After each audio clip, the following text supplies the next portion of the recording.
Hello friends, welcome back to my channel. ഇന്ന് നമുക്ക് നേന്ത്രപ്പഴം വെച്ചിട്ട് എണ്ണയിലൊന്നും മുക്കി പൊരിച്ചെടുക്കാതെ നല്ല ടേസ്റ്റി ആയിട്ടുള്ളൊരു സ്നാക്സ് ഉണ്ടാക്കി നോക്കിയാലോ. ഇതിന് വേണ്ടിയിട്ട് ഒരു പാനിലേക്ക് കുറച്ച് നെയ്യ് ഒഴിച്ചു കൊടുക്കുന്നുണ്ട്. ആ നെയ്യൊക്കെ ഒന്ന് മെൽറ്റായിട്ട് വരുമ്പോഴേക്കും ഇതിലേക്ക് നീളത്തിൽ കട്ട് ചെയ്ത് വെച്ചിട്ടുള്ള പഴത്തിൻ്റെ ഓരോ പീസും ഒന്ന് വെച്ച് കൊടുത്തിട്ട് അതിൻ്റെ രണ്ട് ഭാഗവും ഒന്ന് കുക്ക് ചെയ്തെടുക്കുന്നുണ്ട് കേട്ടോ. ഒരുപാട് അങ്ങോട്ട് മൊരിയിച്ചെടുക്കുകയൊന്നും വേണ്ട, ജസ്റ്റ് രണ്ട് ഭാഗവും ഒന്ന് കുക്കാക്കി എടുക്കുകയാണ് ചെയ്യുന്നത്. അപ്പോൾ ഇതിൻ്റെ രണ്ട് ഭാഗവും ഒന്ന് റെഡിയായി വരുമ്പോഴേക്കും ഇതൊന്ന് ഒരു പാത്രത്തിലേക്ക് മാറ്റി കൊടുക്കാം. അപ്പോൾ ആ കുക്കായി കിട്ടിയിട്ടുള്ള പഴത്തിൻ്റെ പീസ് മുഴുവനായിട്ടും ഒരു പാത്രത്തിലേക്ക് മാറ്റി കൊടുത്തിട്ടുണ്ട്. ഇനി ആ ഒരു സെയിം പാനിലേക്ക് തന്നെ കുറച്ച് നെയ്യ് ഒഴിച്ചിട്ട് അതൊന്ന് മെൽറ്റായിട്ട് വരുമ്പോൾ ചെറുതായിട്ട് കട്ട് ചെയ്തിട്ടുള്ള കുറച്ച് കാഷ്യൂസ് ചേർത്തിട്ട് ഒന്ന് വഴറ്റിയെടുക്കുന്നുണ്ട് കേട്ടോ. അതൊന്ന് റെഡിയായി വരുമ്പോഴേക്കും അതിലേക്ക് 1/2 കപ്പ് തേങ്ങ ചിരവിയതും പിന്നെ ഇതിലേക്ക് മധുരത്തിന് ആവശ്യമായിട്ടുള്ള കുറച്ച് പഞ്ചസാര കൂടി ചേർത്ത് കൊടുക്കുന്നുണ്ട്. അതിൻ്റെ കൂടെ കുറച്ച് ഏലക്ക പൊടിച്ചത് കൂടി ചേർത്ത് കൊടുക്കുന്നുണ്ട് കേട്ടോ. 1/2 സ്പൂൺ ഏലക്ക പൊടിച്ചതാണ് ചേർത്ത് കൊടുത്തിട്ടുള്ളത്. ഇനി ഇതെല്ലാം കൂടിയിട്ട് നന്നായിട്ടൊന്ന് മിക്സ് ആക്കി എടുക്കുന്നുണ്ട്. എല്ലാം കൂടി നല്ലതുപോലെ ഒന്ന് മിക്സ് ആക്കി എടുത്താൽ ഫില്ലിങ് റെഡി ആയിട്ടുണ്ട് കേട്ടോ. ഇനി അതൊന്നും മാറ്റി വെക്കുക. പിന്നെ ഞാനിവിടെ ഒരു ബൗളിൽ 3 കോഴിമുട്ട എടുത്തിട്ടുണ്ട്. ഇനി ഇതിലേക്ക് കുറച്ച് മൈദപ്പൊടി ചേർത്ത് കൊടുക്കണം. ഞാനിവിടെ ഒരു 2 സ്പൂണോളം മൈദപ്പൊടിയാണ് ഇതിലേക്ക് ഇട്ട് കൊടുക്കുന്നത്. അത്രയും മതി, ഒരുപാട് മൈദപ്പൊടിയുടെ ആവശ്യമില്ല. അപ്പോൾ 2 സ്പൂൺ മൈദപ്പൊടി ചേർത്ത് കൊടുത്തു. 1 സ്പൂണ് പഞ്ചസാര കൂടി ഇതിൻ്റെ കൂടെ ചേർത്ത് കൊടുക്കുന്നുണ്ട് കേട്ടോ. ഇനിയിപ്പോൾ ഇതിൻ്റെ ആ ഒരു മധുരം ബാലൻസ് ചെയ്യാൻ വേണ്ടിയിട്ടുള്ള കുറച്ച് ഉപ്പ് കൂടി ചേർത്ത് കൊടുക്കുകയാണ്.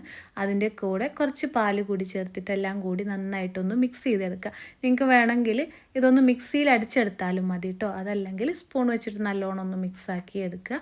അപ്പോൾ അതൊന്ന് മിക്സ് ചെയ്ത് മാറ്റി വെച്ചു. ഇനി ആ സെയിം പാനിലേക്ക് തന്നെ കുറച്ചുകൂടെ നെയ്യ് ഒഴിച്ചു കൊടുക്കുന്നുണ്ട്.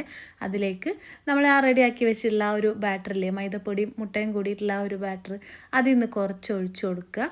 അപ്പോൾ അതിൻ്റെ ആ ഒരു അടിഭാഗമൊക്കെ ചെറുതായിട്ടൊന്ന് കുക്കായിട്ട് വരുമ്പോഴേക്കും നമുക്ക് നേരത്തെ റെഡിയാക്കി വെച്ചിട്ടുള്ള ആ പഴത്തിൻ്റെ ഓരോ പീസും ഇതിലേക്കൊന്ന് വെച്ച് കൊടുക്കുന്നുണ്ട് കേട്ടോ.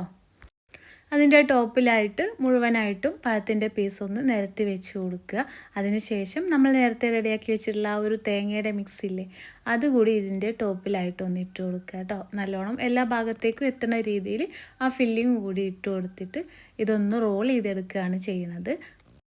അപ്പോഴേക്കും ആ ഒരു മാവൊക്കെ അത്യാവശ്യം നന്നായിട്ട് തന്നെ കുക്കായി കിട്ടും.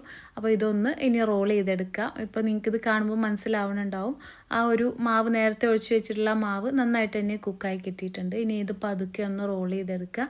എന്നിട്ട് അതിൻ്റെ അറ്റത്ത് വേണമെങ്കിൽ കുറച്ചുകൂടെ മാവ് ഒഴിച്ചിട്ടൊന്ന് ജസ്റ്റ് ഒന്ന് ഒട്ടിച്ചെടുക്കുക. അതല്ലെങ്കിലും ഇതൊന്ന് റോൾ ചെയ്തിട്ട് ഒന്ന് പ്രസ് ചെയ്ത് കൊടുത്താൽ അത് നന്നായിട്ട് തന്നെ ഒട്ടി പിടിച്ചോളും. അപ്പോൾ ഇതുപോലൊന്ന് റോൾ ചെയ്തെടുത്താൽ സംഭവം റെഡി. ഇനി ഇതൊന്ന് കട്ട് ചെയ്തിട്ട് നമുക്ക് സെർവ് ചെയ്യാവുന്നതാണ്. നല്ല ടേസ്റ്റി ആയിട്ടുള്ള റെസിപ്പിയാണ് കേട്ടോ. എളുപ്പത്തിൽ റെഡിയാക്കി എടുക്കാനും പറ്റും. സ്കൂളൊക്കെ വിട്ട് വരുന്ന കുട്ടികൾക്കൊക്കെ കുറച്ച് വെറൈറ്റി ആയിട്ടൊക്കെ ഉണ്ടാക്കി കൊടുക്കാൻ പറ്റിയിട്ടുള്ള നല്ലൊരു ഐറ്റമാണ് കേട്ടോ. നല്ല ടേസ്റ്റാണ്.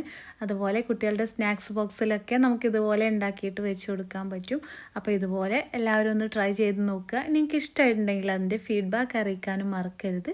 അതുപോലെ നിങ്ങൾ ആദ്യമായിട്ടാണ് എൻ്റെ ചാനൽ കാണുന്നതെങ്കിൽ നിങ്ങൾക്ക് എൻ്റെ വീഡിയോസൊക്കെ ഇഷ്ടമാവുന്നുണ്ടെങ്കിൽ ഒന്ന് സബ്സ്ക്രൈബ് ചെയ്ത് സപ്പോർട്ട് ചെയ്യണേ. തൊട്ടടുത്ത് കാണുന്ന ബെൽ ബട്ടൺ പ്രസ് ചെയ്ത് ഓൾ എന്ന ഓപ്ഷൻ സെലക്ട് ചെയ്താൽ ഞാനിരുന്ന എല്ലാ വീഡിയോസും നിങ്ങൾക്ക് നോട്ടിഫിക്കേഷനായി കിട്ടും.